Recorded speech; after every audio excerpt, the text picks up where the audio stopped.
Bienvenidos. Hoy nos metemos de lleno en un tema que, la verdad, fascina a muchos y confunde a no pocos.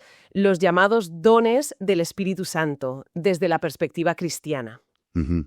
Los materiales que hemos revisado insisten mucho en una idea, y desde el principio, que no estamos hablando de medallas espirituales ni de superpoderes.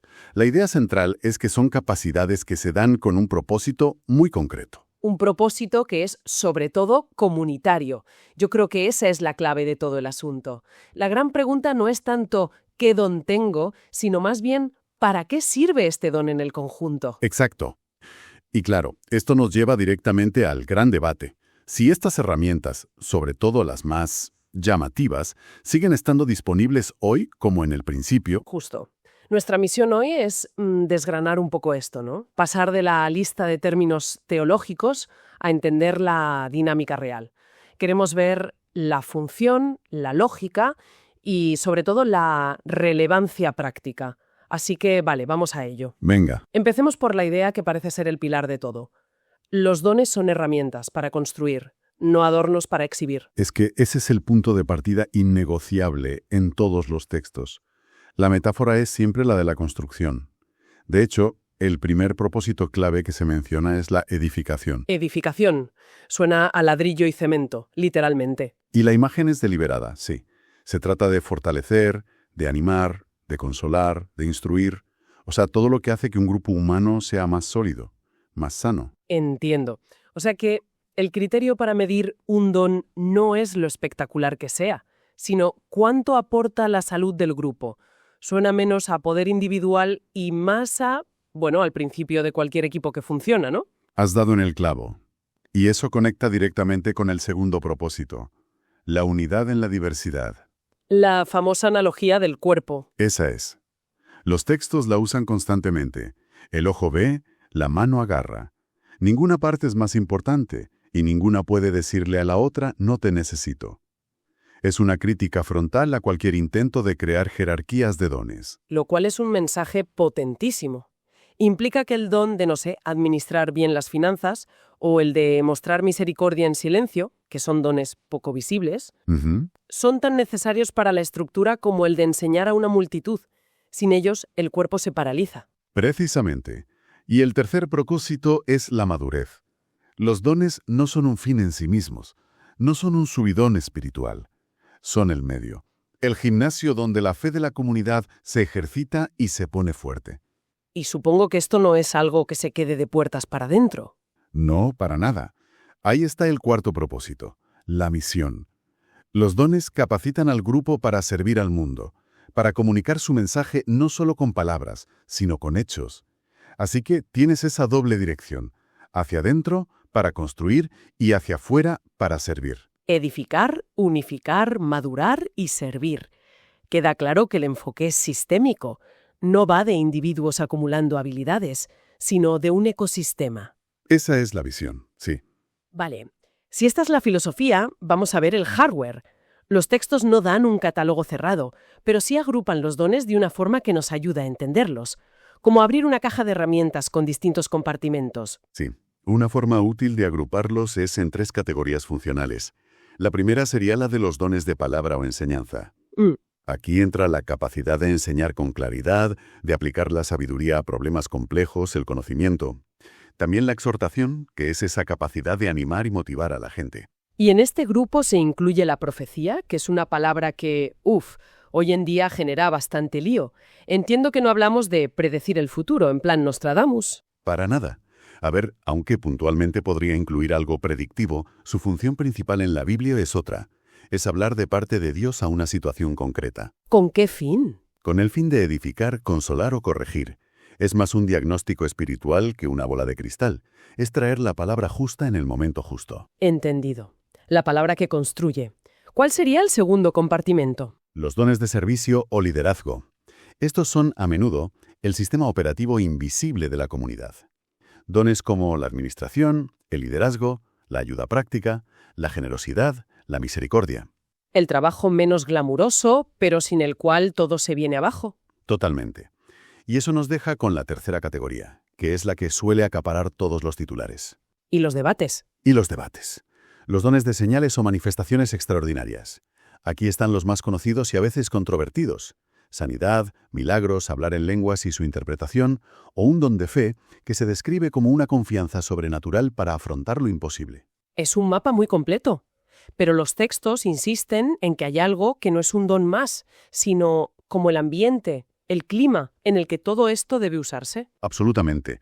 El apóstol Pablo, justo después de listar muchos de estos dones, dedica un capítulo entero a lo que él llama el camino más excelente, el amor.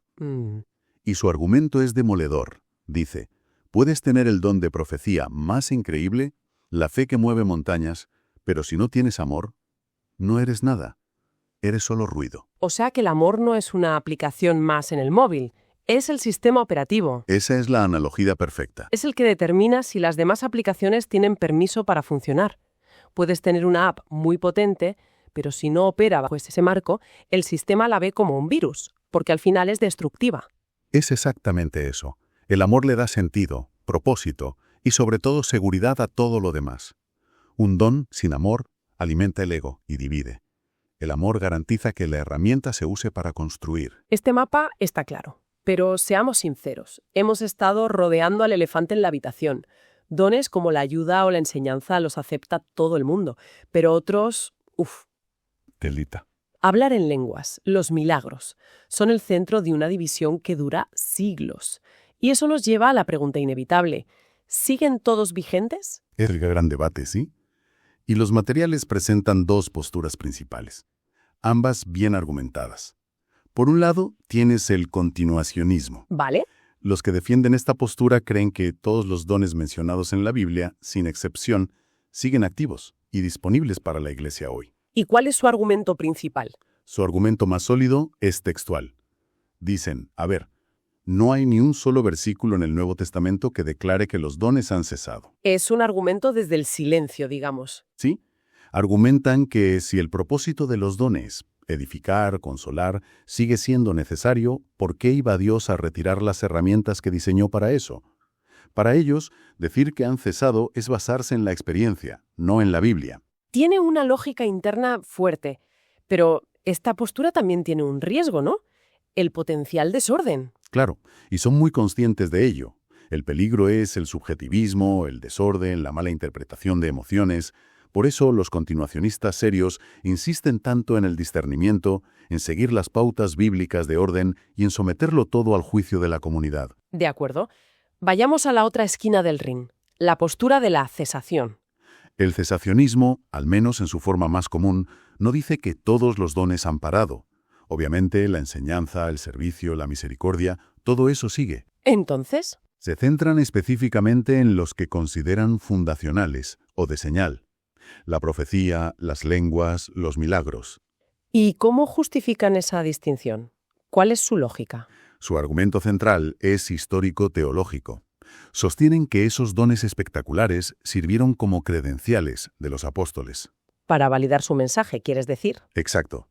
En una época en que el Nuevo Testamento aún no estaba escrito, eran una señal divina que validaba su autoridad. Una vez que la Iglesia tuvo el canon de la Escritura, esa función de señal ya no era necesaria. Es la teoría del andamio.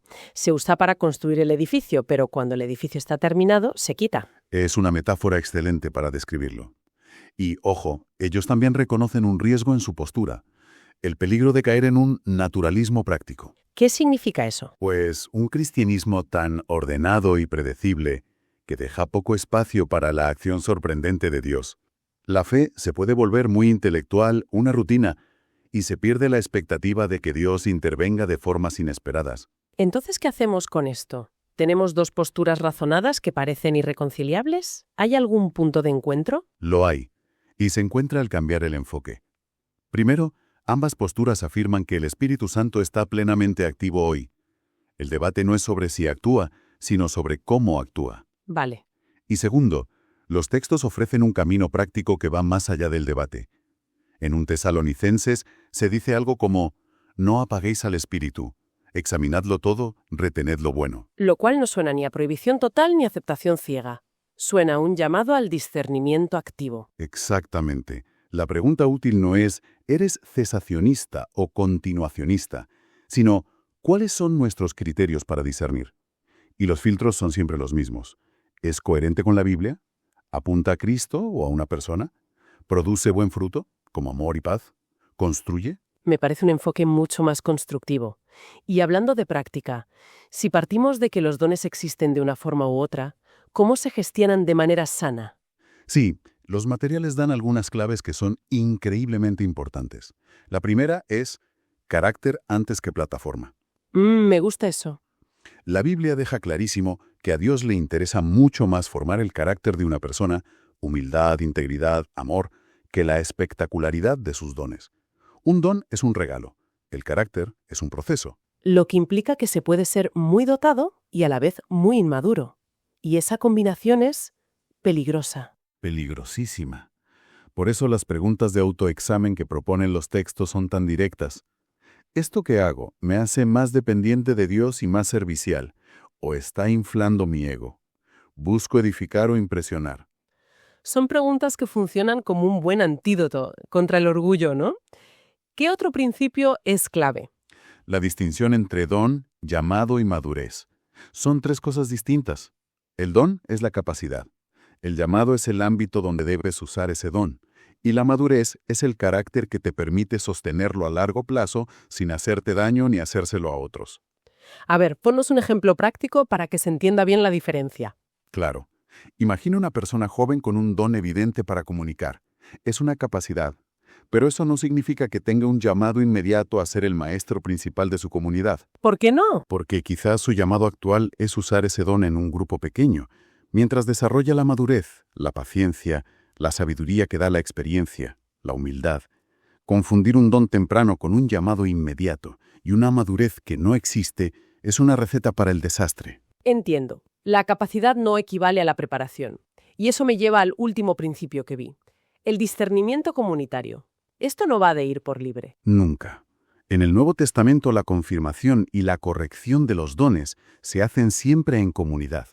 Son los líderes y los miembros quienes te ayudan a identificar tu don, a encontrar tu sitio y a rendir cuentas. La comunidad es un sistema de apoyo y una red de seguridad. Hay una última distinción en los materiales que me pareció muy útil. La diferencia entre un talento natural y un don espiritual. Es una aclaración crucial, sí. Un talento es una habilidad que tienes, natural o desarrollada. La música, la organización. Un don espiritual es una capacitación del espíritu para un servicio concreto. ¿Y dónde está la conexión? En que muy a menudo el espíritu no crea algo de la nada. Toma un talento que ya existe, lo potencia y le da un propósito redentor. ¿Como por ejemplo? Alguien con un talento natural para la gestión, una persona superorganizada. Pues ese talento puede convertirse en el don de administración. Su habilidad se consagra para un fin espiritual. Coordinar la logística de un banco de alimentos, por ejemplo. Ah, vale. Su talento se convierte en don en el momento en que se pone conscientemente al servicio del amor y la edificación. La motivación y el propósito lo transforman todo. Así que la línea no está tanto en la habilidad en sí, sino en el motor que la impulsa y la meta a la que apunta. Cualquier capacidad, ofrecida con amor para construir, se vuelve espiritual. Has captado toda la esencia. Creo que hemos cubierto mucho terreno. Hemos definido los dones como herramientas, no trofeos. Analizamos su propósito de edificar, unificar, madurar y servir. Mapeamos los tipos, abordamos el gran debate de forma equilibrada y, lo más importante, hemos aterrizado en los principios prácticos. Carácter, la distinción entre don y madurez y el papel de la comunidad. La síntesis final creo es un llamado a la acción. Independientemente de la postura teológica de cada uno sobre los dones más extraordinarios, el mensaje transversal es inequívoco. Cada persona tiene algo que aportar.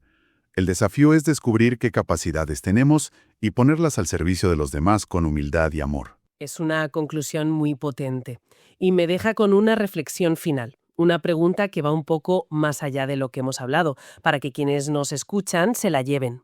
Adelante. Hemos analizado cómo unas creencias motivan a la gente a usar sus capacidades para el bien común. Y me pregunto, más allá de debatir qué dones específicos están vigentes o no, quizás la pregunta más relevante para nuestro tiempo sea esta. En un mundo tan profundamente individualista como el nuestro, ¿cuál es el mayor obstáculo para que las personas, creyentes o no, pongan sus capacidades, sean las que sean, al servicio del bien común en sus comunidades. Muchísimas gracias por acompañarnos hoy. Nos vemos en el próximo episodio. Gracias, hasta pronto.